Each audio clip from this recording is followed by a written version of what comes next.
right, Math 110, let's talk about course requirements. The first thing I want you to realize is you're going to have some online homework to do, and that's going to count 20% of your final average. You're also going to have some module tests. There are going to be 5 of them. I will drop your lowest. They will be averaged to count the most of your grade, which is 55% of your final average. And then the last part of your final average is your final exam, and that's going to be 25% of your final average. Notice that is significant. So please make sure you're understanding along the way, because I'm going to give you a comprehensive final exam at the end of the semester that you will take on campus unless otherwise stated. And you will make an appointment, and you can come to the Greenville campus, or you can go to the Andalusia campus, and we can make arrangements if necessary for other campuses or proctoring situations if required. But that's the way the course stacks up. Now, I do allow some late work, but be careful. I don't want your work to be late all the time, and you don't either. Online homework can be done after the due date. The online homework will stay open until the last day of class. Now be sure that you understand that's the last day of class, not through finals, not after finals. It is open for 50% penalty. So basically, if you scored 100, you would make a 50. If you scored an 80, you would make a 40. Now, I know that sounds low, but that's way better than a 0. And when it comes to calculating final grades, I look at these late homeworks, and I may even give full credit for them, or I may roll you over from a 79 to an 80 at the end if you don't have any zeros. So if you go back and you put in the effort to have a homework score for everything, say 50 instead of 100 if it's late, then I consider this. So it means more than just your average. It means that you have done all the work in the class. So keep that in mind. Also, I do allow you to take tests late. So if something happens and you cannot take a test on time, you don't need to send me an email and say, hey, I had to work late today. I can't take my test. Because you can take it the next day, and it's going to be a 10% per day penalty. So if you take it the next day, the best you can make is a 90. But again, that's way better than a 0. Or if you take it 2 days late, the best you can make is an 80. So I do this because things do happen, or maybe you're not even prepared the day it's due, but you know you'll do really well if you had one more day of studying. Well, that's worth taking a 10% hit. So 10% per day. So that means after 10 days, there's no more test because you would make a 0. Okay? Attendance. I bet you thought attendance doesn't matter in online class. Well, actually, it does. Okay? So attendance verification is due early in the semester. Please complete the required syllabus quiz located in the Start Here module, okay, by the due date. All right, so you have to complete this by the due date, or I'm going to count you as never attended. And if you're receiving any kind of financial aid or scholarship, you'll be dropped from the course. So please get that done. Usually there's a week or more time to get it done. So get that syllabus quiz done. You do need to make 100 on it, but you can take it as many times as you need to make that 100, okay? And I'm going over all the information right now. So this is how you make 100 on the syllabus quiz. Now, failure to complete the required syllabus quiz may result in you being withdrawn from the course. I did mention that, right? Attendance during the semester will be based on deadlines. So back to the idea, if it's an online class, I don't look at attendance, but it's based on deadlines. And if you miss 6 or more deadlines, you may be withdrawn from the class. Notice I said you may be withdrawn. It's not necessary that you're withdrawn, but I have had classes where there were quite a few students that just did absolutely nothing, and they just needed to be withdrawn from the class, and I withdrew them. And other times I've had classes where students did absolutely nothing, but I really feel like it's the student's responsibility to withdraw from the class, not my responsibility to do paperwork for you. So don't expect me to, but I may, okay? Now, if a student earns an F, so at the end of the semester, if you earn an F, the last day of attendance will be based on the last day of graded work in the course. Not the last day you opened the course, not the last day you watched a video, but the last day you did graded work in the course. Okay, and that matters for financial aid reasons. Now, this course uses an access code. It has two names now. It's called Access Pearson, which is the publisher, Pearson, and the work you're doing is in My Lab Math. So if you see either one of these titles, they're really used interchangeably right now. And Access Pearson, or My Lab Math, is an online program created by Pearson Publishing based on a particular textbook. So there are lots of textbooks that uses My Lab Math. It includes online homework with supplemental tutorials and help. There's an e-textbook, so if you need anything out of the textbook, you can click into My Lab Math and open your e-textbook. There's review material and there's tests. So what does that mean? That means you absolutely must purchase this access code. There's no way around it, okay? Now, one of the most desirable benefits of using My Lab Math for homework assignments is the instant feedback. So it's not like you're doing it on a piece of paper, you're sending it to me, I take a day or two, or if I'm really behind grading, 5 days to grade it, and then I get it back to you, and you might even already taken a test by then. So the great thing about this online homework is you get absolutely instant feedback, not on just the homework set, but on each problem. Say you're working on problem number 1 and you miss it. Hey, try it again. You miss it again. Hey, it's okay. Try it again. Even if you miss it a third time, you can click something at the bottom of the screen called Similar Problem, and it'll give you another one like it to try and try and try again. Now, don't sit there hopelessly just trying and guessing. Get the help you need. Like, you'll see some instructional links there. Help Me Solve This is a key link that'll help you out a lot. But why do I like this? Again, the instant feedback, and you can work on this till you make 100. I have people in all of my online classes that make 100 on every single homework because they've worked really hard to get the job done, or they cheat.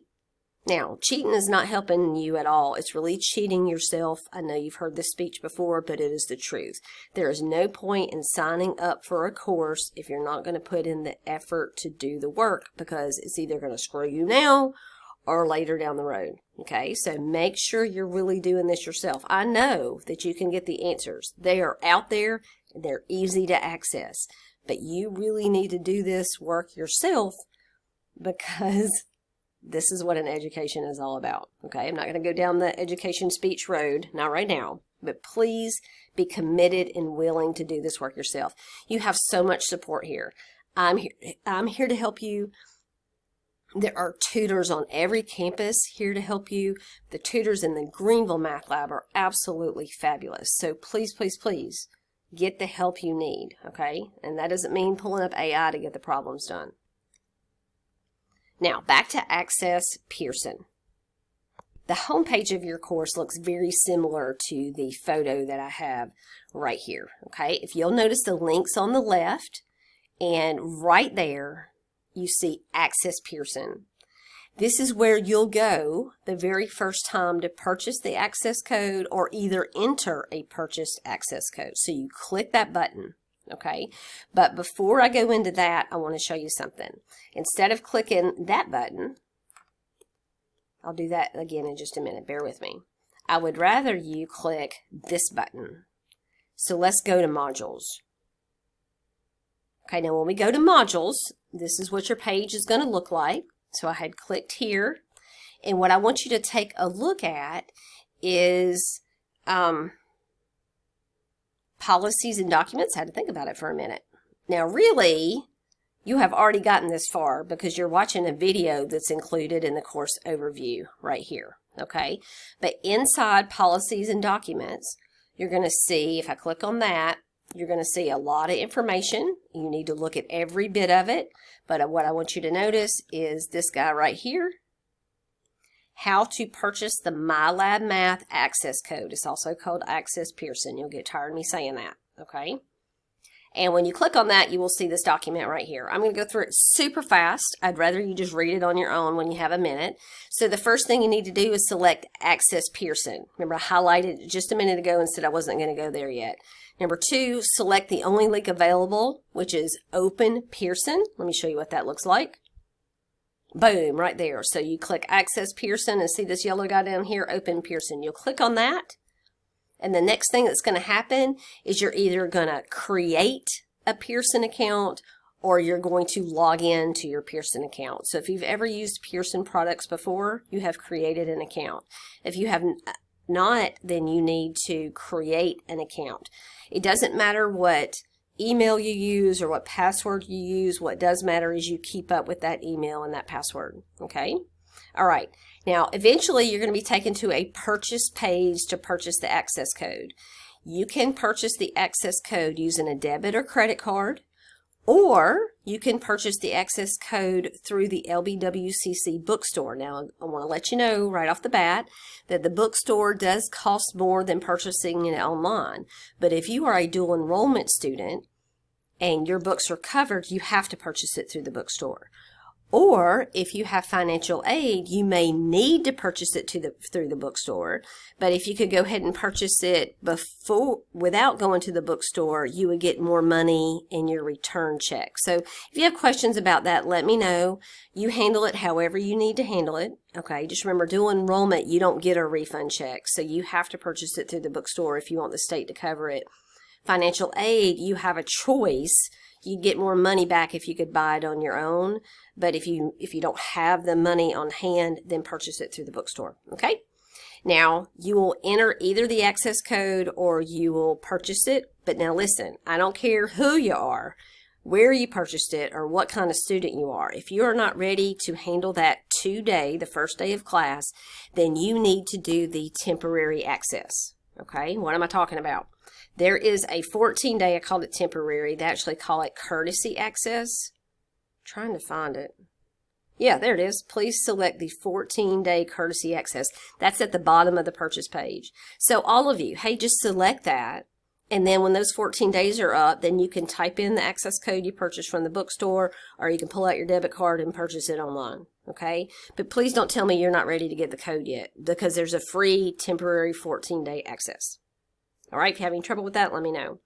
Now, back here, one more time, I want to show you to purchase the access code. The first thing you need to do is go to Access Pearson, and then this page you see right here will pop up, and click Open Pearson. And that's where the whole process starts, and you create a Pearson account, or either you log in, you go to the purchase page, and then you can close that out once you have your access code and go right back to Canvas and get work done. Okay? A few things I want to tell you still about the access code. If you purchase an access code from the bookstore, don't follow the directions listed on the MyLab Math access code. That's not really how we log in using a Canvas course. So it doesn't work for Canvas. It works like I just told you. If you're asked to enter a course ID, something has gone wrong. You need to go through Access Pearson in your Canvas course and get the job done. What else? In blue here, if you're not prepared to purchase the access code today, you may begin working immediately in MyLab Math by selecting Courtesy Access. Please promise me you will do this. You need to start the homework today. I don't care what class you're in.